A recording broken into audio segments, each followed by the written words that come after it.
اور وہیں دوسری جانب اپسوس نے الیکشن 2024 کی شفافیت اور دھاندلی کے حوالے سے رپورٹ جاری کر دی ہے۔ چاروں صوبوں سے 11 تا 19 فروری کے دوران 3000 سے زائد لوگوں کا سروے کیا گیا۔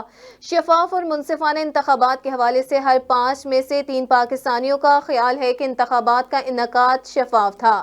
سروے کے مطابق 58% عوام کا خیال ہے کہ الیکشن 2024 کے انتخابات شفاف اور منصفانہ تھے۔ پنجاب میں 63%، سندھ میں 62%، بلوچستان میں 55%، اسلام آباد میں 61%، جبکہ KPK میں 33% عوام کے مطابق الیکشن شفاف کروائے گئے۔ دھاندلی کے حوالے سے 54% پاکستانیوں کا خیال ہے کہ انتخابات شفاف منعقد ہوئے، جبکہ 39% کا خیال ہے کہ انتخابات میں دھاندلی ہوئی ہے۔